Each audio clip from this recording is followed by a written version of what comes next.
Assalamualaikum warahmatullahi wabarakatuh. Alhamdulillahirabbil alamin. Allahumma shalli ala Muhammad.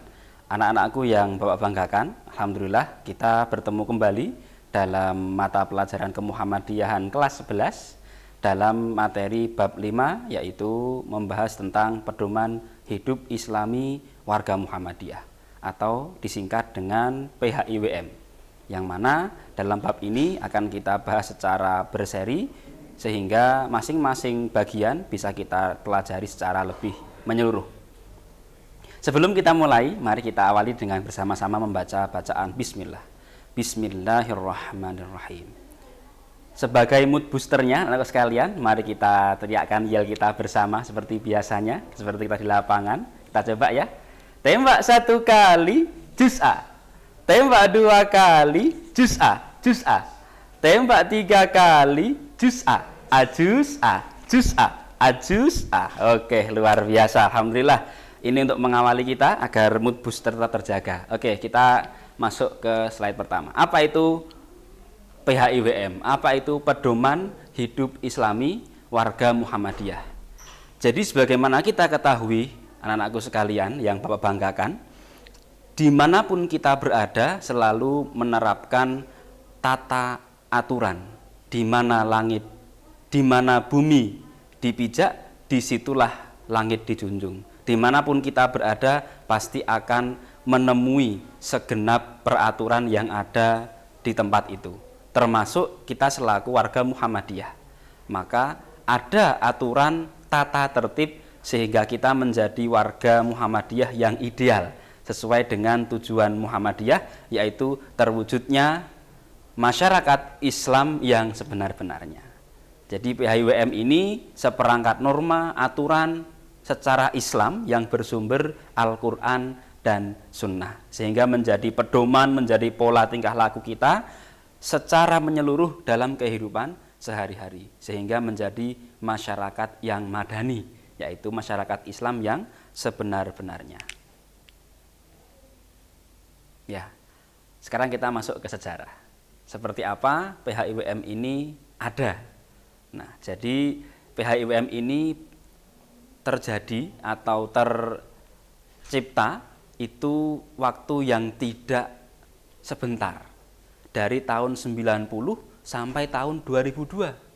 Jadi kurang lebih 12 tahun proses penyusunan dari rencana rumusan sampai menjadi aturan yang baku. Nah, dari tahun 1990 sampai tahun 2002. Jadi ini peralihan dari masa Orde Baru menuju masa reformasi. Di tahun 1990 ada dua latar belakang. Yang pertama ada keresahan, ada krisis identitas dari kader Muhammadiyah. Kemudian disusul dengan belum adanya rumusan baku terkait jati diri Muhammadiyah. Kemudian selama 2 tahun itu berproses, lalu Muhammadiyah membentuk tim perumus yang disebut dengan Jati Diri Muhammadiyah. Kemudian tim perumus ini menyampaikan rumusan-rumusan Jati Diri Muhammadiyah dalam sidang tanwir di Jakarta. Nah, lalu di tahun 1993, rumusan ini disempurnakan dalam sidang tanwir di Surabaya. Kemudian di hasil tanwir itu menunjuk Buya Ahmad Syafi'i Ma'arif menjadi koordinator dari rumusan tersebut dan diselesaikan dengan tempo yang diperlukan. Nah, dari tahun 1993 ini rumusan itu diamanahkan kepada Buya Ahmad Syafi'i Ma'arif untuk disempurnakan. Nah, kemudian di tahun 95 dibawa ke Muktamar Aceh. Sampai tahun 95 ini rumusan ini belum selesai. Kemudian hasil amanat muktamar untuk segera menyelesaikan. Nah, tahun 95 ini sampai peralihan ke masa reformasi itu mengalami kendala. Salah satunya adalah reformasi itu sendiri, gerakan reformasi. Kondisi politik nasional di negara kita kemudian sedikit menjadi satu kendala dalam menyelesaikan perumusan jati diri Muhammadiyah. Kemudian di tahun 2002 setelah reformasi itu muktamar di Jakarta tahun 2002, rumusan ini kembali disempurnakan dan disahkan, lalu diberi nama Pedoman Hidup Islami warga Muhammadiyah atau yang tadi kita sebutkan PHIWM. Jadi selama 12 tahun inilah buah karya Muhammadiyah dalam mendidik warganya untuk memiliki jati diri yang baik, yang paripurna sesuai dengan harapan Muhammadiyah berdasarkan pemahaman terhadap Al-Quran dan As-Sunnah. Nah, kalau ada pertanyaan, kenapa sih Pak kok harus ada PHWM? Kalau harus ada itu kenapa? Nah, yang pertama untuk pedoman warga Muhammadiyah. Karena kita hidup itu harus ada pedoman.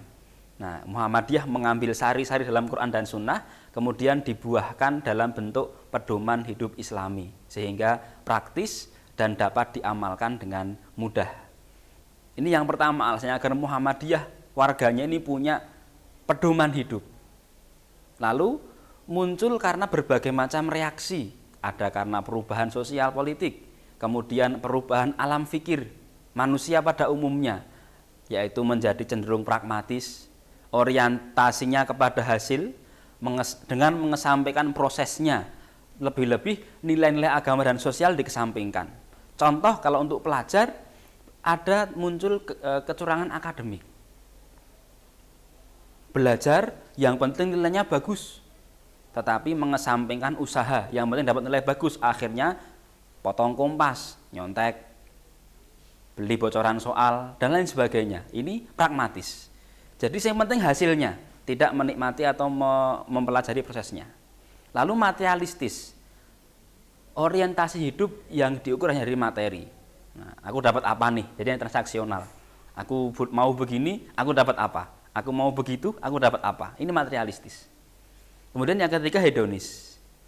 Kalau makna sekarang itu bermakna menjadi budaya yang konsumtif. Nah, kalau secara umum orientasi hedonis ini hidup untuk mencapai kebahagiaan atau kesenangan belaka. Jadi hanya mengejar kenikmatan duniawi tanpa mempertimbangkan hal-hal yang lain yang berkaitan dengan spiritual. Lalu ada penetrasi budaya asing dan juga multikulturalisme akibat globalisasi. Dari cara berpakaian, produk makanan, bahkan untuk status kehalalan makanan pun juga kita harus mendalami dan lebih baik dan berhati-hati. Kemudian ada perubahan orientasi nilai dan sikap dalam bermuhammadiyah. Nah, beberapa alasan inilah kemudian PHIWM harus muncul untuk membentengi generasi Muhammadiyah sehingga betul-betul bisa mewujudkan masyarakat madani. Nah, apa pentingnya PHIWM untuk kita? Nah, yang pertama, PHIWM ini isinya hal-hal yang pokok, hal-hal yang penting dan pokok. Kemudian bersifat pengayaan. Jadi membuka wawasan yang luas dan kita akan berpikiran terbuka. Kemudian sifatnya kekinian. Tidak pernah ketinggalan zaman dengan berbagai macam aturan ataupun pedoman yang ada di PHIWM itu. Kemudian memberikan arahan bagi warga Muhammadiyah untuk bertindak ketika ada hal-hal yang bersinggungan dengan kehidupan.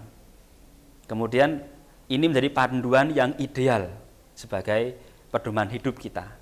Kemudian bersifatnya mendidik, membina akhlak mulia untuk warga Muhammadiyah khususnya. Dan sifatnya PHIWM ini memudahkan untuk dipahami. Nah, ini kenapa PHIWM penting untuk kita pelajari. Nah, sehingga setelah kita pelajari nanti, anak-anakku sekalian, akan terbentuk perilaku yang baik, baik kita secara individu maupun secara kelompok, secara kolektif, dari seluruh anggota Muhammadiyah yang menunjukkan uswatun hasanah, suri teladan yang baik, yang berkualitas, sehingga betul-betul terwujud masyarakat madani, masyarakat Islam yang sebenar-benarnya.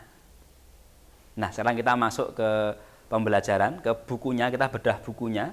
Untuk anak-anakku sekalian, ini bisa nanti di screenshot, kemudian bisa di-download bukunya, versi PDF-nya, di link yang sudah Bapak sampaikan ini, bisa diketik, kemudian di-download untuk bacaan kalian, sambil nanti Bapak jelaskan.